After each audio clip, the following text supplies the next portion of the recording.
ప్రగతి బాట కార్యక్రమానికి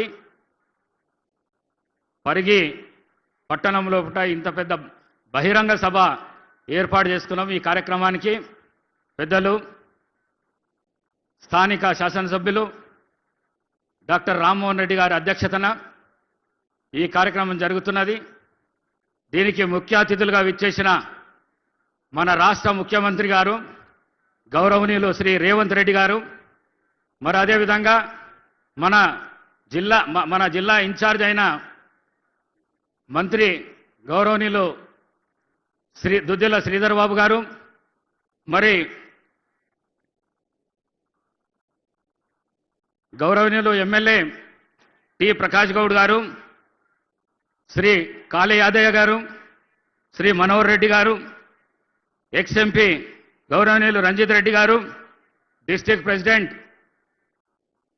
దారా సింగ్ గారు, మరి మన చేవెళ్ల పార్లమెంట్ ఇన్ఛార్జ్ బొంతు రామ్మోహన్ రావు గారు, వేదిక మీద ఉన్న పెద్దలు పేరు పేరున, వేదిక ముందున్న పరిగి, వికారాబాద్, తాండూర్, చేవెళ్ల, కోడంగల్ నియోజకవర్గాల నుంచి వచ్చిన ప్రజలందరికీ నా యొక్క నమస్కారాలు। అదేవిధంగా పత్రికా మిత్రులకు, మీడియా మిత్రులకు కూడా నా యొక్క నమస్కారాలు। తెలంగాణ రాష్ట్రంలో మున్సిపాలిటీ ఎన్నికలు జరగబోతున్నాయి। ఈ నెల 11వ తారీఖు ఎన్నికలు జరుగుతున్న సందర్భంగా మీ అందరికీ నేను ఒకటే రిక్వెస్ట్ చేస్తున్నా, ప్రభుత్వం కాంగ్రెస్ ప్రభుత్వం ఉన్నది, ముఖ్యమంత్రి శ్రీ రేవంత్ రెడ్డి గారి ఆధ్వర్యాన నడుస్తున్నది। మరి వారికి సపోర్ట్గా ఉండాలంటే తప్పకుండా అన్ని మున్సిపాలిటీస్, మన జిల్లాలోనే కాకుండా తెలంగాణలో ఉన్న అన్ని మున్సిపాలిటీస్ వారికి చేయూతనియాలంటే భారీ మెజార్టీతోని చైర్మన్, వైస్ చైర్మన్, అందరి కౌన్సిలర్లను అధిక మెజార్టీతో గెలిపించుకొని చరిత్ర సృష్టించాలని మీ అందరితో వేడుకుంటున్నాను। మరి అదేవిధంగా వికారాబాద్, తాండూర్, పరిగి, కోడంగల్, చేవెళ్ల నియోజకవర్గాలకు సంబంధించిన మున్సిపాలిటీస్లో కూడా ఎమ్మెల్యేలు కూడా కాంగ్రెస్కు సంబంధించిన ఎమ్మెల్యేలు ఉన్నారు కాబట్టి, కాంగ్రెస్ ప్రభుత్వం ఉన్నది కాబట్టి, కాంగ్రెస్ ముఖ్యమంత్రి గారు ఉన్నారు కాబట్టి, మరి ఆ విధంగా చైర్మన్ను, కౌన్సిలర్లను, మనోళ్ళను గెలిపించుకుంటే అభివృద్ధి చాలా పెద్ద ఎత్తున అవుతుందని చెప్పేసి అందరూ గ్రహించాలని మరొకసారి మీ అందరికీ తెలియజేసుకుంటున్నాను। మరి మీ అందరికీ తెలపవలసిన విషయం ఏంటంటే 10 ఏళ్ళు పరిపాలన చేసిన ఇంతకుముందున్న ప్రభుత్వం ఏదైతున్నదో అది ఈ రాష్ట్రం లోపల ఆర్థిక సంక్షోభాన్ని సృష్టించిపోయింది। కానీ ప్రజాప్రభుత్వం, ఈ రాష్ట్ర ముఖ్యమంత్రి డైనామిక్ లీడర్షిప్ లోపల రాష్ట్ర ముఖ్యమంత్రి రేవంత్ రెడ్డి వచ్చిన తర్వాత దాన్ని గాడిలో పెట్టడానికి 2-2.5 ఏళ్ళు, ఇంకా 6 నెలల టైం పడుతున్నది। నెల 6,500 కోట్ల మిత్తి కడుతున్నది ఈ ప్రభుత్వం। మరి కట్టుకుంటూనే ఒక దిక్కు అభివృద్ధి కార్యక్రమాలు, ఒక దిక్కు సంక్షేమ కార్యక్రమాలు ముంగల్కి తీసుకుపోతున్న సందర్భం, చాలా మట్టుకు ప్రజలకు ఇచ్చిన వాగ్దానాలన్నింటినీ ఒకటిగా తీర్చుకుంటూ పోతున్నారు। ఇంకా కొన్ని ఉన్నాయి ఇంపార్టెంట్వి, అవి ఒక 6 నెలలు, ఏడాది లోపల ఏదైతే ఈ ఆర్థికం ఒక లైన్లో పడ్డాక అవి కూడా ఇచ్చే కార్యక్రమం తప్పకుండా ఈ రాష్ట్ర ప్రభుత్వం చేస్తుంది, మన రాష్ట్ర ముఖ్యమంత్రి గారు చేస్తారని చెప్పేసి మీ అందరితో మనవి చేసుకుంటున్నాను। మరి ముఖ్యంగా సార్, మా వికారాబాద్ ప్రాంతానికి చాలా అన్యాయం జరిగింది। స్వర్గీయ రాజశేఖర రెడ్డి గారు ఉన్నప్పుడు ప్రాణహిత చేవెళ్ల దాకా తీసుకొచ్చి తాండూరు, వికారాబాద్, పరిగి ప్రాంతానికి వారు ఒప్పుకున్నారు, నీళ్ళు ఇస్తామని ఒప్పుకున్నారు। వికారాబాద్ నియోజకవర్గంలో కూడా 300 కోట్ల పని నడిచింది, మరి చేవెళ్ల నియోజకవర్గంలో 1000 కోట్ల పని నడిచింది। మళ్ళీ నడిచినాక కూడా ఇంతకుముందున్న ప్రభుత్వం మాకు నీళ్ళు రాకుండా చేసింది, ఆ పాపం వాళ్ళకి తగులుతుందని చెప్పేసి తెలియజేస్తూ, మరి దాన్ని మీరు మళ్ళొకసారి పునరాలోచించి దాన్ని మళ్ళా చేవెళ్ల దాకా తెచ్చి మాకు నీళ్ళు అందించే కార్యక్రమాన్ని మీరు చేపట్టాలని నేను మనవి చేస్తున్నాను। అదేవిధంగా పాలమూరు రంగారెడ్డి సార్, ఇది పాలమూరు రంగారెడ్డి, దీని ఒక చరిత్ర ఉన్నది సార్, ఇది ఎవరికి తెలియదు సార్। ఇది పాలమూరు రంగారెడ్డి అనేది ఫస్ట్ నాకే తెలుసు సార్। ఇది మొత్తం ఈ జిల్లాలో కానీ ఈ రాష్ట్రంలో కానీ తెలిసిన మొదటి వ్యక్తిని నేను సార్। ఈ రాష్ట్రంలో రోషయ్య గారు ముఖ్యమంత్రి, స్వర్గీయ రోషయ్య గారు ముఖ్యమంత్రి ఉన్నప్పుడు వికారాబాద్ ప్రాంతం లోపల ఒక రైతు పాలన అనేది ఒక మీటింగ్ పెట్టి ఆ మీటింగ్ లోపల నేను రిక్వెస్ట్ చేసిన సార్ ముఖ్యమంత్రి గారికి, సార్ ఇట్లా పైప్ లైన్ ద్వారా 500 కోట్లతోని వికారాబాద్ ప్రాంతానికి తాగనీకే నీళ్ళు వస్తాయని అడిగినా సార్. అడగంగానే ఆయన ఇమీడియట్గా దాన్ని ఒప్పుకొని సర్వేకు ఆర్డర్ వేసిండు.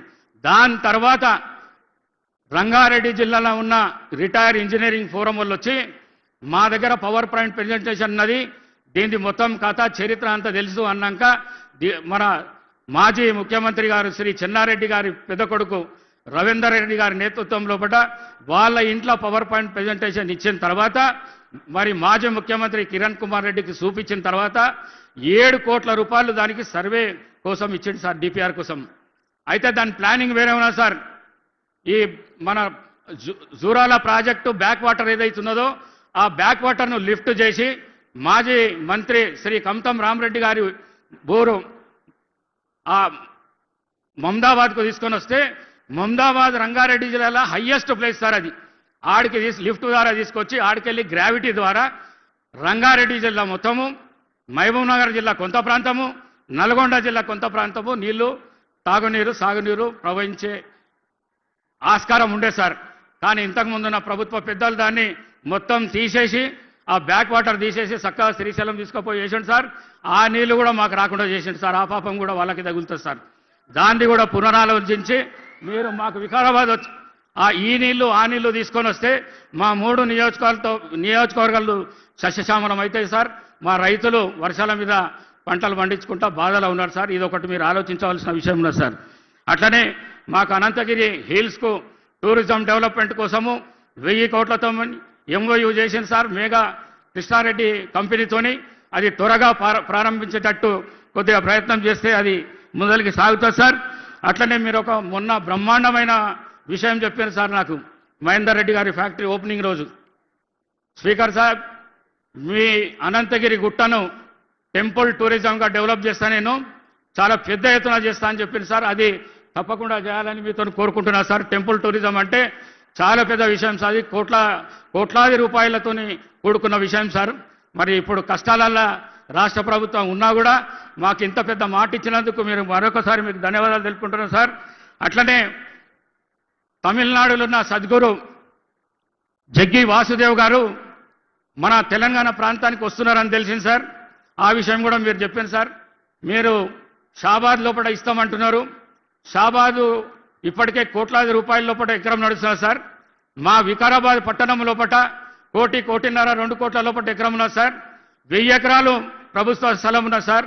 అక్కడికి ఇస్తే మా వికారాబాద్ ఇంటర్నేషనల్ పరంగా దానికి పేరు ప్రతిష్టలు వస్తాయని భావిస్తూ అది కూడా మీకు రిక్వెస్ట్ చేస్తున్నా సార్. అట్లనే వికారాబాద్ దాకా ఎంఎంటీఎస్ను పొడిగించాలని మీకు ఒక్కసారి రిక్వెస్ట్ చేస్తున్నా సార్. అట్లనే ఇందిరమ్మ హౌజెస్ అందరికీ ఎమ్మెల్యేలకు 3500 ఇస్తున్నారు సార్. నన్ను అన్ని పార్టీలు కలిసి మీతో పాటు నన్ను స్పీకర్ చేసింది సార్. 5,000కు సార్ 3,500కు బదులు ఒక 5,000 ఇండ్లు ఇవ్వాలని చెప్పేసి మీతో రిక్వెస్ట్ చేస్తున్నా సార్. ఏడాదికి 5,000 ఇండ్లు. మరి అదేవిధంగా సార్ వికారాబాద్ చుట్టూ ఒక ఓఆర్ఆర్ డిపిఆర్ తయారు చేసి నేను ఇచ్చినా సార్. దాన్ని కూడా మీరు తప్పకుండా మాకు వికారాబాద్ ప్రాంతానికి ఒక ఓఆర్ఆర్ ఇవ్వాలని చెప్పేసి తెలియజేసుకుంటూ సార్, నేను టెక్స్టైల్ మంత్రిగా ఉన్నప్పుడు వికారాబాద్ ప్రాంతానికి 2 టెక్స్టైల్ పార్కులు తీసుకురావడానికి ప్రయత్నం చేశాను సార్. దాని తర్వాత ఈ తెలంగాణ మూవ్మెంట్ వచ్చింది. దాని తర్వాత మేము గెలవలేకపోయినాం సార్. ఇప్పుడు అది నా మనసులో ఉన్న సార్. ఒక టెక్స్టైల్ పార్క్ వికారాబాద్ ప్రాంతానికి నేను ప్రపోజల్ మొత్తం తయారు చేస్తున్నా సార్. ఆ ప్రపోజల్ను కొద్దిగా మీ దృష్టికి తీసుకొస్తా. ఆ టెక్స్టైల్ పార్క్ మాకు ఇవ్వాలని చెప్పేసి కోరుకుంటూ మరొక్కసారి ఇక్కడ వచ్చిన జనాలు మీరందరూ అనుకుంటే ఈ 4 నియోజకవర్గాల లోపల తప్పకుండా అన్ని మున్సిపాలిటీస్ కైవాసం చేసుకుంటామనే ఆశాభావం నేను వ్యక్తం చేస్తూ సెలవు తీసుకుంటున్నా sir. Thank you very much. Thank you. గౌరవ స్పీకర్ గారు పవిత్ర అసెంబ్లీని చాలా